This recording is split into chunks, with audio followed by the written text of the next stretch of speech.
न च मां तानि कर्माणि निबध्नन्ति धनञ्जय उदासीनवदासीनम् असक्तं तेषु कर्मसु।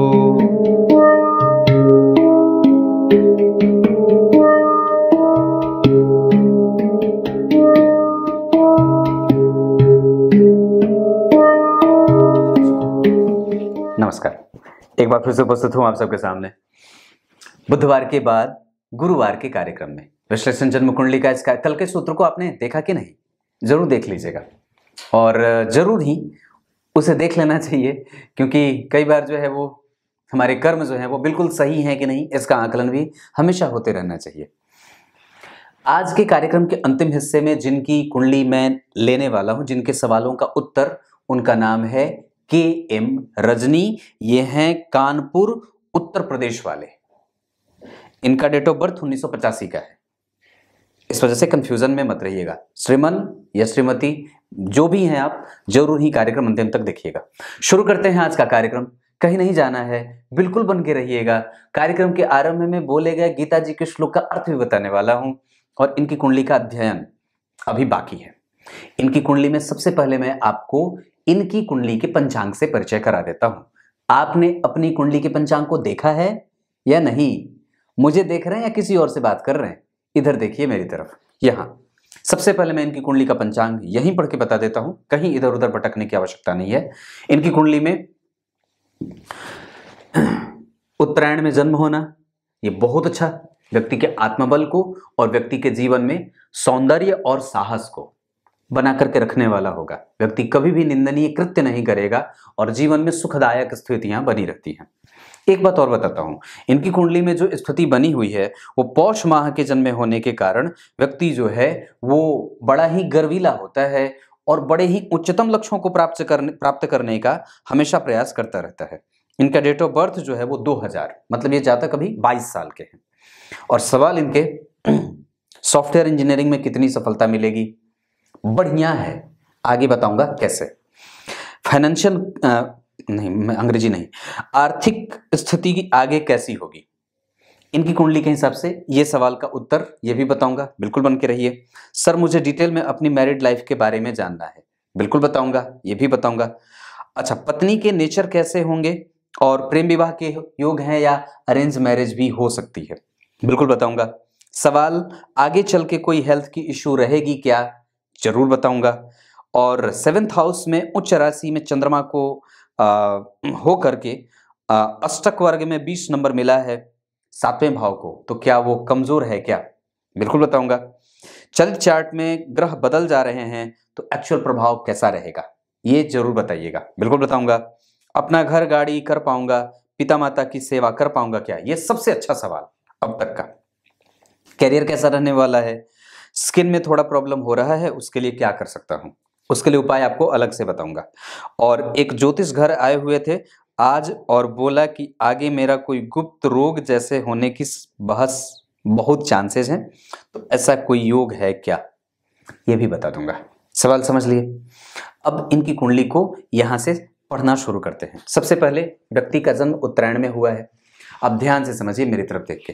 किसी की भी कुंडली हो, देखने की शक्ति, समझने का साहस जरूर कर लेना चाहिए।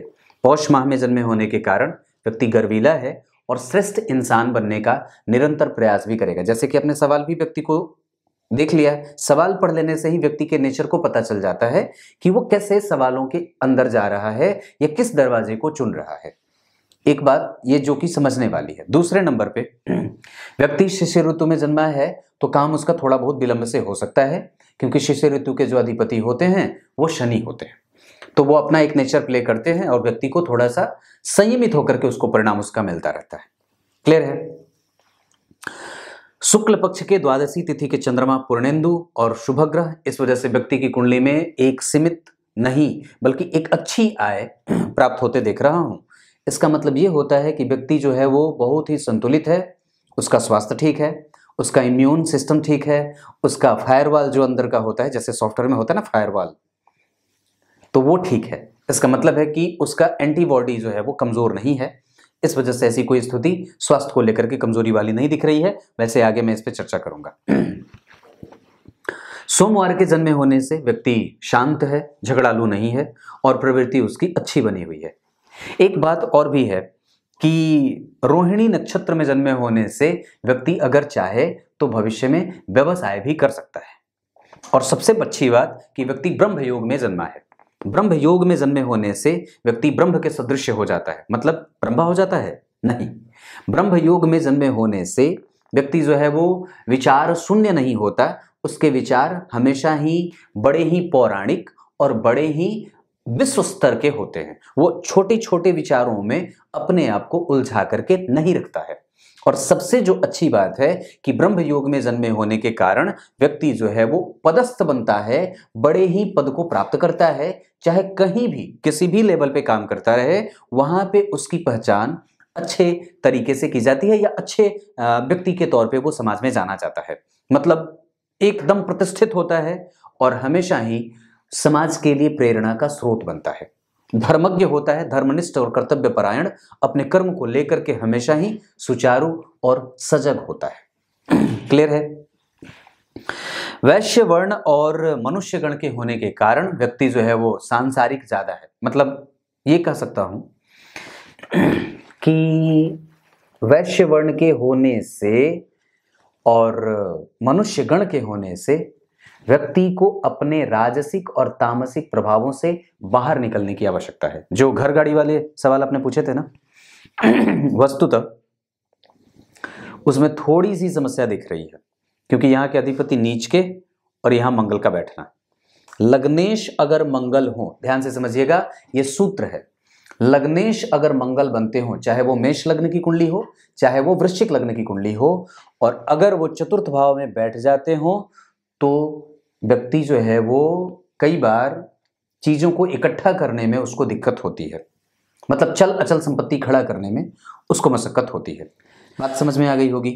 मतलब व्यक्ति जो है वो अगर लग्न के अधिपति चतुर्थ स्थान में बैठे हो और ये बैठे हैं शतभिखा नक्षत्र में, जिसके अधिपति राहु जो है वो जन्म कुंडली में कर्क राशि में बैठ करके व्यक्ति को बहुत ही समझदार, माता और पिता का आदर करने वाला, और साथ ही साथ यहाँ पे व्यक्ति के जीवन में कई तरीके से लाभ को प्राप्त करने का जो है वो विकसित कर रहे हैं प्रभाव। दूसरी बात है, शनि की 10वीं दृष्टि जो है वो बुध को, सूर्य को और केतु को प्रभावित कर रही है। कैसे? अब चूंकि शनि और बुध जब एक साथ मिल जाते हैं तो व्यक्ति कंप्यूटर और कंपोनेंट का काम करने लगता है, कंप्यूटर से जुड़े क्षेत्रों में जा सकता है। निसंदेह शनि नीच के भले हैं, जिसका नीच भंग हो रहा है। क्यों? क्योंकि चतुर्थ भाव के अधिपति का परिवर्तन शनि के साथ हुआ है। ये व्यक्ति के जीवन में सरकारी और सरकार से लाभ के साथ साथ व्यक्ति को अधिकारी बनाने वाला और व्यक्ति के पैतृक संपत्ति का लाभ प्राप्त करने के साथ साथ ये गुरु जो आपको यहां दिख रहे हैं वो वस्तुतः यहां बैठे हैं। लेकिन ये गुरु अपना संपूर्ण प्रभाव जो है वो जन्म कुंडली में यहां का 25% और यहां का 75% करेंगे। मतलब समझ में आ गई होगी बात कि यहाँ पे 25% ही वो परिणाम करेंगे। मतलब व्यक्ति को पेट का रोग दे सकते हैं और व्यक्ति को हड्डियों का रोग भी हो सकता है, ये बात दिख रही है। और व्यक्ति गैस्ट्रिक पेशेंट हो सकता है भविष्य में अगर कोई खतरा होगा। चूंकि राहु के बाद गुरु आने वाले हैं तो वो इसी तरीके के संबंधों में व्यक्ति को पेट से संबंधित समस्या और गैस्ट्रिक से संबंधित समस्या दे सकते हैं। ऐसी स्थिति बन रही है। क्लियर है? मतलब 25% यहाँ, 75% यहाँ, दोनों का। ऐसा नहीं है कि चलित कुंडली में अगर ग्रह यहाँ चले जाए तो ये यहाँ का परिणाम खत्म हो जाता है, ऐसा नहीं है। वो वस्तुतः ये देखना होता है कि वो कितने डिग्री पे और कितने चरण में, कौन से चरण में उसके भाव की शुद्धि कहाँ हो रही है। वो दरअसल भाव स्पष्ट में ग्रह कहाँ से आरंभ किया है अपनी यात्रा को और कहाँ जाकर के उसके अंत हो रहे हैं, इस आधार पर ग्रह का 25% परिणाम छठे भाव का और 75% परिणाम पंचम भाव का मिलेगा। और व्यक्ति के जीवन में कई बार एक तरीके की संतति के प्राप्त होने के योग भी ज्यादा देख रहा हूं, या तो संतान में खाली पुत्र हो जाए या तो खाली पुत्री हो जाए। ऐसे भी गुरु का परिणाम ऐसा दिख रहा है, क्योंकि यहाँ पे भी वो अकेले बैठे हैं इस कारण से, और यहाँ पे भी वो वर्गोत्तम हो रहे हैं। 1 नंबर की राशि में यहाँ भी, 1 नंबर की राशि में यहाँ भी, 1 नंबर की राशि में यहाँ भी। इस वजह से कि ग्रह आपकी कुंडली में जो 75% का भी परिणाम करेगा वो बड़ा ही अच्छा करेगा। इसका मतलब है कि अगर आप 2000 के हैं या फिर आप अगर इस क्षेत्र में 2000 का जातक जो मुश्किल से 22 वर्ष का है, 22 वसंत देखे हैं, अगर वो ज्योतिष के क्षेत्र में अपनी दिलचस्पी और रुचि पैदा कर रहा है, इसका मतलब है कि वो यूं ही नहीं है। और निस्संदेह उसमें ये बात मैं समझता हूं कि कहीं ना कहीं एक अच्छी ये सुगंध है, इसे कमजोर का खराब नहीं समझा जाएगा। अगर आपके बच्चे, मैं तो सीधे से ये बात कहता हूं कि अगर आपके बच्चे धर्म में, वेदों में, पुराणों में और धार्मिक ग्रंथों में विश्वास नहीं कर रहे हैं, इसका मतलब है कि उनके बिगड़ने के चांस कई गुना ज्यादा है। और पक्के तौर पे ये बात मैं गारंटी से 100% कह सकता हूं। अगर वो बात ये कहता है कि मैं नहीं मानता, या फिर मैं अंदर से करता हूं, या अंदर से करता दिखा करके नहीं करता, तो निस्संदेह वो तो और ज्यादा करता है, यानी कि वो और भी ज्यादा भगवान को मानता है। और एक समय पे आकर के उसकी जो बौखलाहट है धार्मिक वाली, वो इतनी ज्यादा प्रकट होती है कि अंतिम अवस्था में आकर के ज्योतिषी के पैर पकड़ता है या गुरुजनों के पीछे जाता है। ये एक अच्छी बात भी है और बुरी बात भी है। हमें अगर हमारे अंदर, जैसे पति को अगर पत्नी प्रेम करती है, या पत्नी अगर पति को प्रेम करता है, या पति अगर पत्नी को प्रेम करता है, तो उसको जो है वो प्रदर्शित जब तक नहीं करेगा तब तक पत्नी चिंतित होती है। लेकिन जैसे ही उसको वो प्रदर्शित कर देता है तो पत्नी खिलखिला जाती है और अच्छी हो जाती है, उसका मन शांत और धैर्य से युक्त हो जाता है। तात्पर्य मेरे कहने का यही था कि अगर आप परमात्मा से प्रेम करते हैं, अगर उसके जैसी किसी शक्ति पे आप भरोसा करते हैं, तो निस्संदेह उसको प्रदर्शित करने का एकमात्र जरिया उसकी भक्ति और उसके मंत्रों का जप और उसके मंदिर का दर्शन हो सकता है। क्लियर है? यहां मंगल और शनि बहुत अच्छे बैठे हैं, पर एक बात, इस मंगल की जो दृष्टि जा रही है, जो लग्नेश है, तो लग्न के अधिपति के ऊपर किसी भी ग्रह का कोई प्रभाव नहीं है। और गौर करिए तो यहां जहां बैठे हैं उसके साथ उनका परिवर्तन, ये व्यक्ति के जीवन में संतुलित आय के द्योतक हो रहे हैं। साथ ही साथ मंगल को चंद्रमा और चंद्रमा का मंगल, इन दोनों का संबंध देखिए, भाग्य भाव के अधिपति होकर के उच्चके हुए लग्न को देख रहे हैं नीच दृष्टि से। इस वजह से व्यक्ति के जीवन में कई बार पत्नी थोड़ी जो है वो शंकालु प्रवृत्ति की या चंचल मानसिकता की होती हैं। लेकिन एक बहुत ही अच्छी बात यह है कि नवांश कुंडली में भी चंद्रमा यहीं बैठे हैं। इसका मतलब, और ये गौर से देखिए तो यहाँ पे मंगल मित्र की राशि में और उच्च के शुक्र के साथ केतु व्यक्ति के जीवन को संतुलित करने का प्रयास कर रहे हैं, और व्यक्ति की पत्नी इनके कर्म क्षेत्र के लिए सहयोगी सिद्ध हो रही है। इसका मतलब ये भी है कि जहां भाग्य भाव के अधिपति सप्तम में उच्च के होकर के लग्न को देख रहे हैं, जहां पे चंद्रमा बड़े अच्छे परिणाम देने वाले बन रहे थे, इस वजह से व्यक्ति के पास भाग्य का, रोजगार का, प्रत्येक दिन के इनकम का और उसका जो सोशल लाइफ है वो बड़ा ही बेहतरीन और सुंदर होते देख रहा हूं। साथ ही साथ जब जन्म कुंडली में शुक्र और चंद्रमा, जैसे ध्यान से समझिए, मेरी तरफ देखिए, इधर उधर बात ना करिए, जन्म कुंडली में शुक्र और चंद्रमा जब एक दूसरे को देख लेते हो तो ये सुखद दाम्पत्य का परिचायक होता है। मैंने इस पे अलग से कार्यक्रम बना रखा है, शुक्र और चंद्रमा की स्थिति कुंडली में। अब यहां पे देखिए, यहां भी शुक्र उच्च के और चंद्रमा केंद्र में, यानी कि इस स्थिति में ये जातक हमेशा ही एक श्रेष्ठ और सुंदर और संभ्रांत महिला से विवाह करेगा। और निस्संदेह मैं ये बात कह सकता हूं कि व्यक्ति को विवाह करने से पहले, इन्होंने सवाल पूछा था प्रेम विवाह, तो पंचम और सप्तम भाव के अधिपति गुरु के ऊपर न तो कोई राहु का प्रभाव है, वो एकमात्र इशारा इसका मिल रहा है। लेकिन यहाँ पे व्यक्ति के जीवन में प्रेम के कई आसार निकलेंगे, क्योंकि मंगल और शुक्र केंद्र में जा रहे हैं एक दूसरे से। इस वजह से व्यक्ति प्रेम कर बैठता है। लग्न में शुक्र बैठे हैं तो व्यक्ति सुंदर और भोगी प्रवृत्ति का जरूर हो जाएगा, और उसके जीवन में कई लोग आ भी जाएंगे, लेकिन वो सही कितने होंगे ये ठीक नहीं है बाबू। क्यों? क्योंकि चतुर्थ स्थान में मंगल धोखेबाजी में भी डालने वाले बन जाते हैं। कई लोग आएंगे, कई लोग जाएंगे, पर किसी भी भरोसा करने से 100 बार सोचना चाहिए। क्या मैंने बात कही थी कि लग्नेश अगर मंगल बनते हो और चतुर्थ स्थान में बैठे हो तो ये बात बहुत ज्यादा अच्छी नहीं होती है। अगर जन्म कुंडली में बुध अष्टम में बैठे हो, ये बहुत अच्छी बात होती है, लेकिन बुध कहीं भी बैठे हो अच्छे नहीं होते। लेकिन लग्न में बुध अगर बैठे हो अच्छे हो जाते हैं, लेकिन अष्टम में अगर किसी ग्रह के साथ बैठे हो तो ये और भी ज्यादा अच्छी बात हो जाती है। परंतु यहां बुध को देखिए, अब मंगल के बाद मैं बुध पे आ रहा हूं, वैसे एक एक ग्रह की चर्चा जरूर करूंगा। बुध जो है वो सूर्य और बुध एक साथ बैठे हैं, कम्युनिकेशन व्यक्ति का बहुत अच्छा है, इंटरनेट से जुड़ करके, पढ़ाने से जुड़ करके, बैंकिंग से जुड़ करके, फाइनेंस से जुड़ करके, और इन सब क्षेत्रों में बुध जो है वो जन्म कुंडली में उत्तराषाढ़ा के बैठे हैं और वो अस्त हो रहे हैं। बहुत गनीमत है कि वक्री नहीं है। और उस बुध के ऊपर राहु का प्रभाव जो व्यक्ति के जीवन में व्यक्ति को इमोशनल बना रहा है और व्यक्ति को सेंटिमेंटल भी बना रहा है। कहने का मतलब है कि व्यक्ति जो बोलेगा उसमें भरोसा है, और व्यक्ति जो दिमाग लगाएगा वो बिल्कुल ही सुदृढ़ है, वो कमजोर मति बुद्धि का नहीं है, क्योंकि बुध 4 डिग्री के भले हैं पर सूर्य के साथ है, उनके पास बल है 3 डिग्री के सूर्य और 4 डिग्री के बुध। अब एक बात बता देता हूं, तो वस्तुतः आपकी कुंडली में बुध अस्त है, तो वृश्चिक लग्न की कुंडली के लिए बुध जो होते हैं वो पापी भाव के अधिपति। अब ध्यान से समझिए, रुक करके यहां समझाता हूं कि अगर जन्म कुंडली में पापी भाव 6ठे, 8वें और 12वें भाव के अधिपति अगर कमजोर होते हो तो इसे कमजोर और खराब नहीं कहा जाएगा, बल्कि इसे अच्छाई के तौर पे देखे जाने की आवश्यकता है।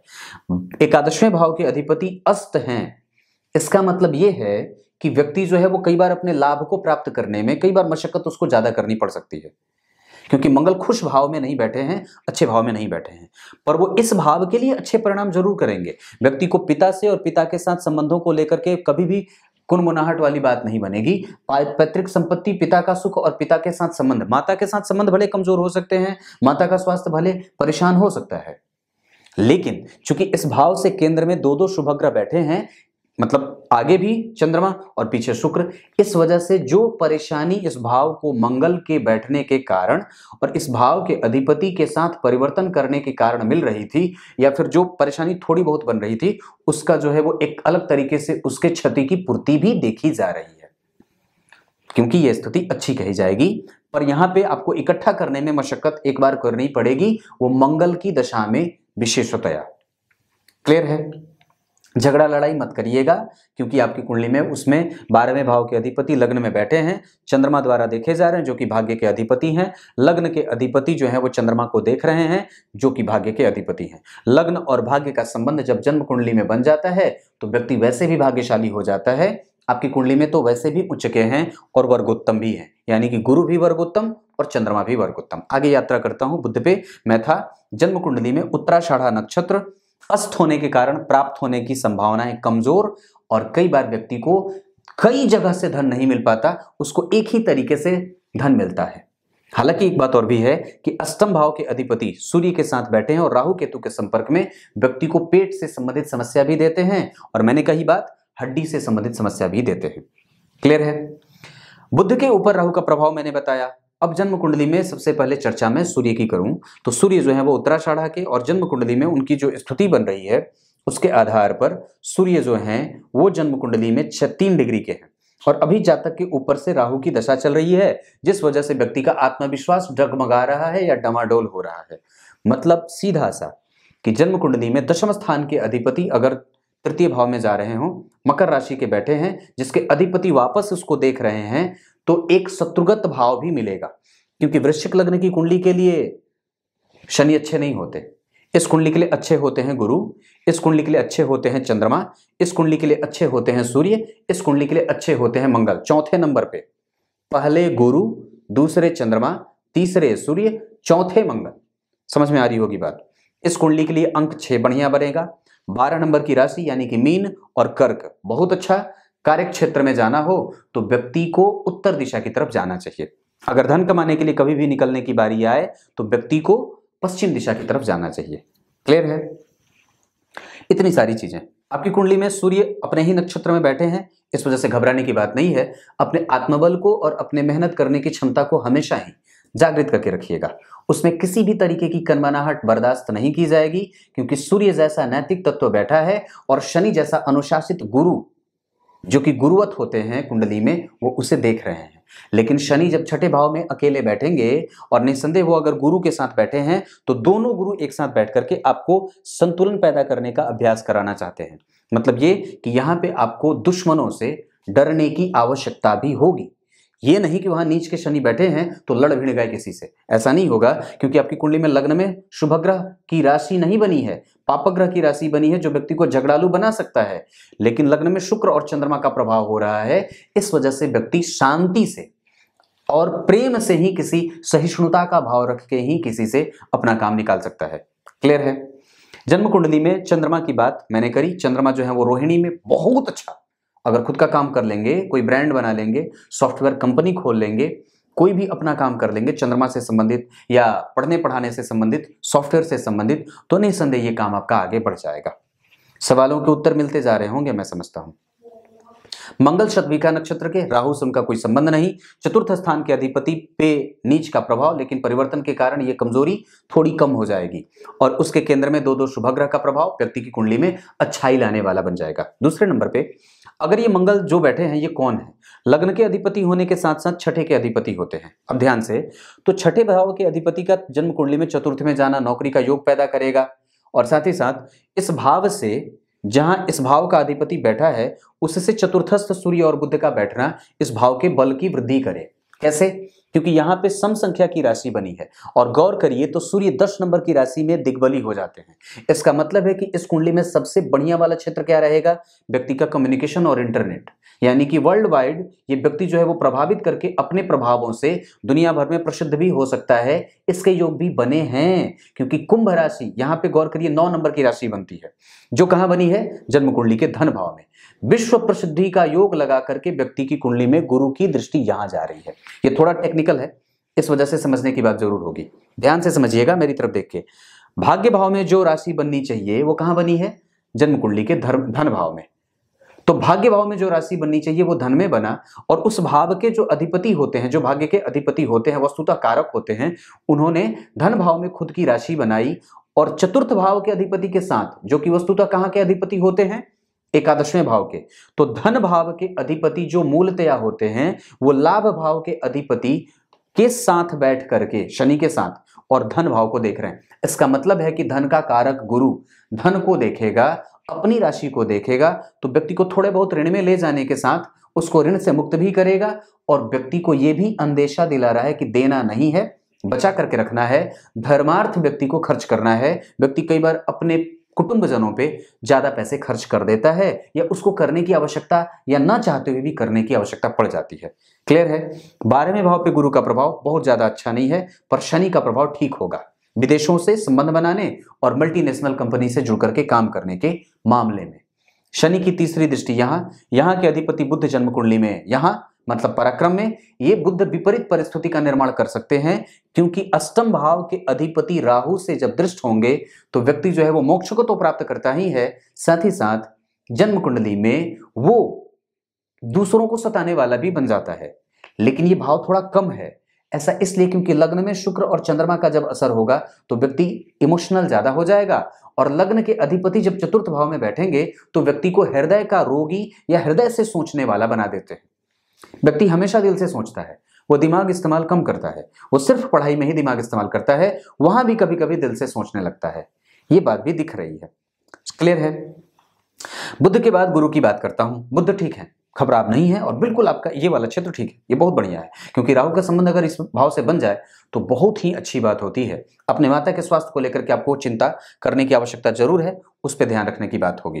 वैसे आपको 2029 तक अगर मैं देखूं तो राहु पुष्य नक्षत्र में बैठे हैं, जिसके अधिपति शनि जो है वो नीच के हो रहे हैं, जिनका संबंध जन्म कुंडली के चतुर्थ स्थान से है। इस वजह से अभी माता के स्वास्थ्य को लेकर के, और कहीं ना कहीं मैं जो समझ रहा हूं उसमें विशेषतया 2026 के 12वें महीने से लेकर के 28 के छठे महीने तक ध्यान देने की आवश्यकता है।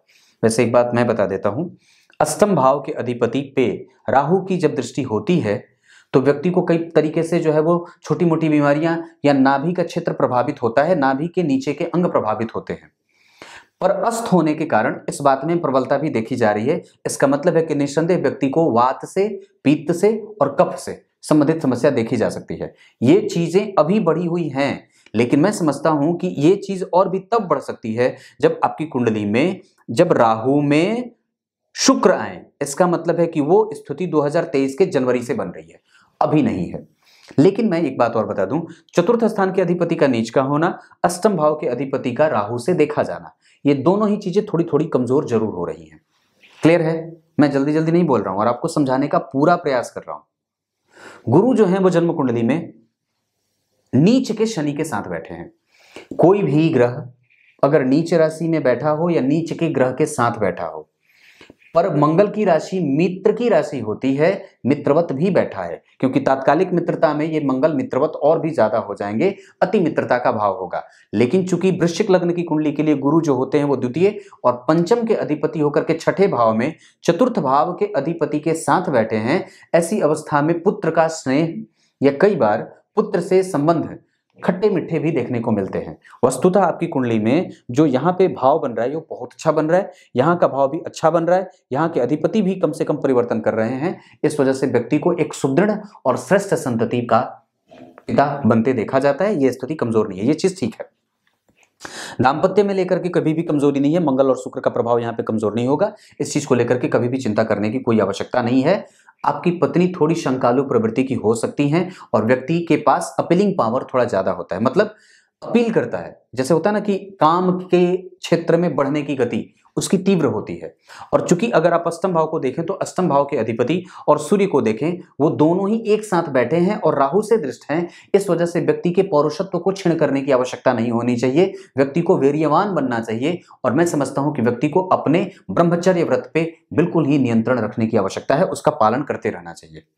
क्योंकि अष्टम भाव के अधिपति जब राहु और केतु से प्रभावित होते हैं तो निस्संदेह थोड़ी सी समस्या बढ़ जाती है। व्यक्ति चिंतनशील होता है और चिंता करने वाला भी होता है, लेकिन उसके गुण हमेशा ही बड़े ही प्राथमिक स्तर से लेकर के उच्चतम स्तर तक बड़े ही रहस्यमयी होते हैं। वो बहुत ही छोटी छोटी चीजों पे घंटों विचार करने वाला होता है। क्लियर है? ये बात यहां तक समझ में आ गई होगी। अब गुरु के बारे में मैंने बात कही, ये अश्विनी नक्षत्र में 2 डिग्री के बैठे हैं। इनके सारे ग्रह जो है, जैसे सूर्य 3 डिग्री, चंद्रमा जो है वो 17 डिग्री के, वो ठीक है। मंगल जो है वो जन्म कुंडली में 16 डिग्री के, वो भी ठीक बैठे हैं। बुध जो है वो 4 डिग्री थोड़े कमजोर। गुरु जो है वो जन्म कुंडली में 2 डिग्री। शुक्र जो है वो जन्म कुंडली में 27 डिग्री के हैं, इस वजह से वो ठीक ठाक हैं, अच्छे परिणाम करेंगे। और शनि जो है वो जन्म कुंडली में 16 डिग्री, यानी कि चंद्रमा, शनि, सूर्य और चंद्रमा, शनि, मंगल और शुक्र, ये 4 ग्रह आपकी कुंडली में अच्छे दिख रहे हैं।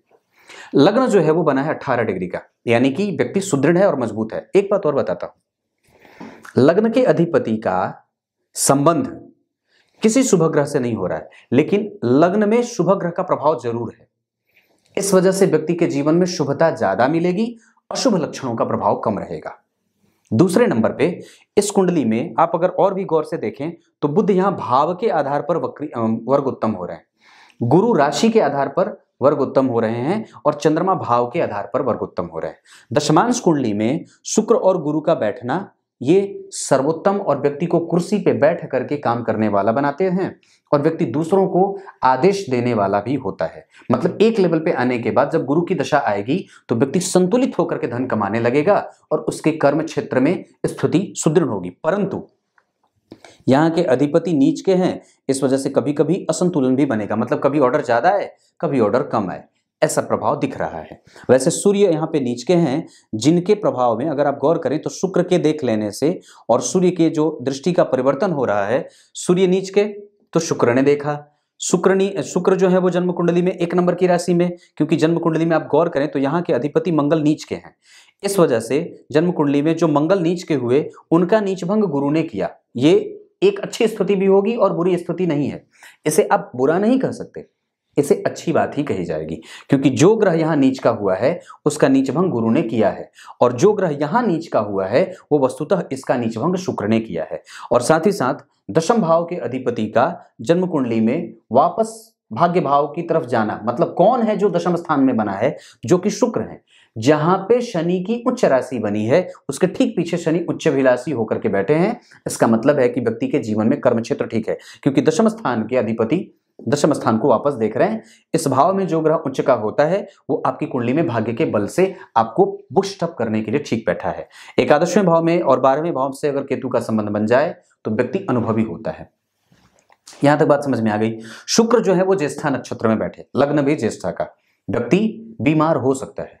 राहु की दशा जैसे बीतेगी बीमारी खत्म हो जाएगी, पर गुरु की दशा में पेट की समस्याएं बन सकती हैं।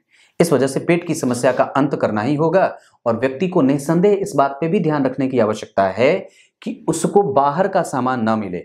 शनि की दृष्टि यहां जरूर पड़ रही है, आयु जरूर है, क्योंकि यहाँ के अधिपति जो हैं वो दशम स्थान के अधिपति के साथ सूर्य और बुध एक साथ बैठे हैं। कहाँ पे? दशम भाव, तृतीय भाव में।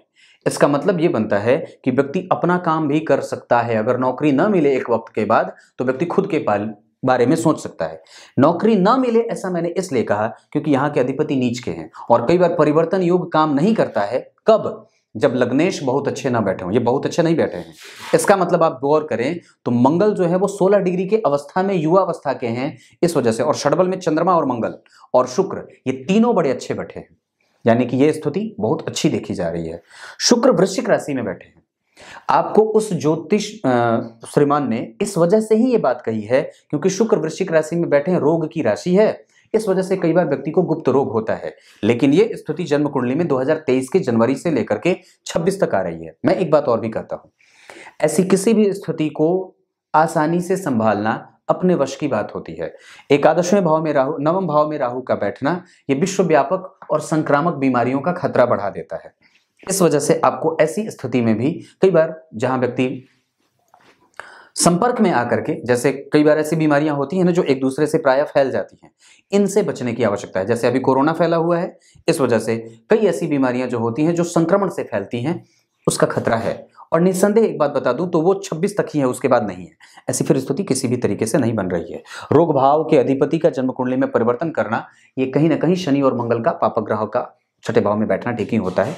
यहाँ पे भी जो स्थिति है वो बुध की स्थिति खराब नहीं है, मैं इसे भी ठीक ही कहूंगा। इस कुंडली में ये इतनी सारी स्थितियां बन रही हैं। धन कैसा है? धन भाव के अधिपति का धन को देखना संतुलन में है। नीच के शनि के साथ अगर नहीं बैठे होते तो वो और भी ज्यादा अच्छे हो सकते थे, पर ये कई प्रकार से व्यक्ति के जीवन में ऋण दोष भी पैदा करेगा। धन भाव के अधिपति का दुः स्थान में जाना, धन के लिए व्यक्ति को दूर देश की यात्रा करने की नौबत आ जाती है। धन भाव के अधिपति से राहु का केंद्र में होना और इस भाव से सूर्य और बुध का केंद्र में होना व्यक्ति को बुद्धिमानी के बल पर, यह नहीं कि शारीरिक मेहनत, बुद्धिमानी के बल पर व्यक्ति धन कमाता है। ये स्थितियां दिख रही है। क्लियर है?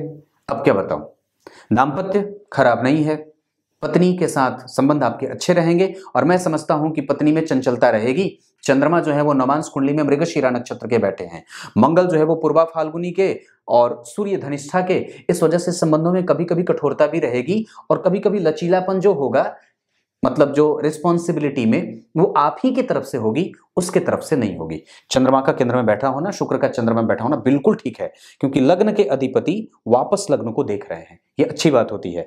दशम स्थान में राहु का बैठा होना, ये व्यक्ति के जीवन में शत्रुओं से और विपरीत परिस्थितियों से लड़ने की ताकत पत्नी में भी और विवाह के बाद आप में भी साहस के वृद्धि के संकेत मिल रहे हैं। क्लियर है? आपकी कुंडली में अगर मैं देखूं तो होरा कुंडली के आधार पर चंद्रमा, गुरु और शुक्र की दशाएं अच्छी जाएंगी, घबराने की बात नहीं है। राहु की दशा निकल रही है, आप एक लाजवर धारण कर दीजिए। वस्तुतः राहु के पास बल थोड़ा कम है क्योंकि पुष्य नक्षत्र में बैठे हैं और इस नक्षत्र के अधिपति शनि नीच के हैं और इस कुंडली के लिए अच्छे होते भी नहीं हैं। इस वजह से थोड़ी सी सावधानी राहु की दशा भर के लिए नहीं बनानी है। बाकी की स्थितियां राहु गुरु के बाद गुरु भी ठीक हो जाएंगे क्योंकि वो वर्गोत्तम है, वर्गोत्तम ग्रह बली होता है, तो घबराने की बात नहीं है। क्लियर है? अब क्या बताऊं, सब तो बता दिया।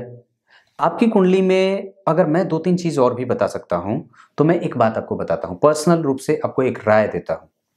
बहुत ज्यादा दूसरों के काम में उंगलियां मत किया करिए और बहुत ज्यादा दूसरों को लेकर के सोचा भी मत करिए। आप दूसरों को भरने के चक्कर में कई बार खुद को खाली कर देते हैं। ये गुण आप में मैं देख रहा हूं, इस वजह से इसे करने की कोई आवश्यकता नहीं है। माता और पिता का संबंध आपकी कुंडली में, पिता से संबंध थोड़े से कमजोर और माता का स्वास्थ्य कमजोर, इसको आप अगर रिपेयर कर सकते हैं तो बिल्कुल कर दीजिए। वैसे आपकी कुंडली में अगर मैं हर तरीके से देखूं तो संतान का सुख इस कुंडली में है, संतान को लेकर के परेशान होने जैसी कोई बात नहीं है। वो थोड़ी बहुत विलंब से आ सकती है, कुंडली मिला करके ही विवाह करना है। मैं समझता हूं कि दाम्पत्य किसी भी तरीके से खराब नहीं है, लेकिन एक ज्योतिषी होने के नाते मैं ये बात जरूर कहूंगा कि कुंडली मिला लेना चाहिए, क्योंकि बिना कुंडली मिलाए कोई आवश्यक नहीं है कि आपकी कोई अनिष्ट होने के शंकाएं दिख रही हैं, लेकिन हाँ इतनी बात जरूर है कि व्यक्ति को मिला लेने से चीजें ठीक हो जाती हैं। संपूर्ण तरीके से इस कुंडली को क्या कह सकता हूं, इस कुंडली का पराक्रम आला दर्जे का है, इसमें कोई कमजोरी नहीं देख रहा हूं। इस कुंडली का प्राप्त होना भी साथ में है और व्यक्ति जो चाहता है वो प्राप्त कर जाएगा। इस कुंडली में मानसिक जो अवस्था है वो थोड़ी सी कमजोर रहेगी, व्यक्ति सोचेगा ज्यादा और कंफ्यूजन में थोड़ा ज्यादा रहेगा। इस कुंडली में यश, कीर्ति, मान, सम्मान, पद, प्रतिष्ठा, गौरव, समाज में नाम, एक अच्छे व्यक्ति के तौर पे बिल्कुल व्यक्ति पालेगा। ये स्थिति मैं देख रहा हूं। पर कमजोरी व्यक्ति को संक्रमित होने से बचना है, व्यक्ति को भोजन बाहर का खाना और दूसरों से बहुत ज्यादा जो है वो अटैच्ड नहीं रखना है, अपने आप को थोड़े बहुत अलग रखिए। आपकी कुंडली के आधार पर आपका कम्युनिकेशन बहुत अच्छा है, आप उस पर और भी काम कर सकते हैं। सॉफ्टवेयर के क्षेत्र में बिल्कुल काम कर सकते हैं, 100% उसके योग सफलता के अच्छे हैं। कुछ इसी तरीके से आज के कार्यक्रम का समापन करते हैं। अब कार्यक्रम के आरंभ में बोले गए गीता जी के श्लोक का अर्थ बता देता हूं। गीता जी के 9वें अध्याय के 9वें श्लोक में भगवान ने बात कही है। क्या कही है? कर्मों में अनासक्ति और किसी भी चीज के प्राप्त होने और ना प्राप्त होने की स्थिति में एक जैसे रहने वाले लोग ही मुझे प्राप्त कर पाते हैं। मतलब कुछ भी मिले तो ठीक है, नहीं मिले तो राम जी की कृपा है। बहुत ही बढ़िया हुआ जो नहीं मिला, मिल जाता तो समस्या और भी ज्यादा बढ़ जाती। बहुत अच्छी बात है कि बहुत ज्यादा नहीं मिला, नहीं तो नींद और सुख चैन सब खत्म हो जाता। बहुत अच्छी बात है कि अब बहुत ज्यादा सुंदर नहीं बने। बहुत ज्यादा अच्छी बात है कि बहुत ज्यादा संपत्ति के मालिक नहीं बने।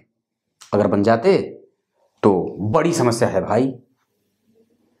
अब आइए मैं आपको रजनी जी KM रजनी जी के सवालों का उत्तर दे देता हूं। इन्होंने पूछा है, विवाह अप्रैल के में गुरु का परिवर्तन हो रहा है, आपकी राशि मीन है, इसी में गुरु का आना हो रहा है।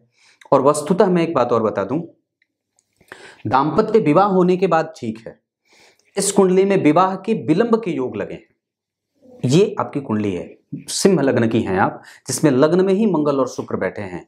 लग्न में मंगल जो कि जन्म कुंडली में चतुर्थ स्थान के अधिपति होते हैं, और भाग्य भाव के अधिपति योग कारक ग्रह लग्न में बैठ गया, यह अच्छी बात है। लेकिन उसके साथ शुक्र बैठे हैं, जो आपकी कुंडली में वो शुक्र और गुरु नीच के हैं। दरअसल आपका जो पति है ना, जो गुरु होता है किसी भी स्त्री की कुंडली के लिए, जो सप्तम का कारक ग्रह है वो बदल जाता है, वो शुक्र ना होकर के देवगुरु बृहस्पति हो जाते हैं, वही नीच के हैं। और दरअसल उनको कहीं से भी कोई शुभ ग्रह का कोई प्रभाव नहीं मिल रहा है, लेकिन सप्तम भाव को शुभ कर्त्री जरूर लगा है। इस वजह से विवाह के बाद की स्थिति अच्छी है, होने में विलंब है, पर इसका योग अप्रैल से आ रहा है। अगर कुछ उपाय बताऊंगा तो मुझे आप संपर्क करिएगा व्हाट्सएप पे, मैं आपको भेज दूंगा। पैसे की आवश्यकता नहीं है, मैं यूं बता दूंगा, आप मुझे सिर्फ संपर्क करना 9572 वाले नंबर पे। कुछ इसी तरीके से आज के कार्यक्रम का समापन करते हैं। तब तक के लिए इजाजत दीजिए। कार्यक्रम अंतिम तक हमेशा देखा करिए। तब तक के लिए बहुत बहुत नमस्कार।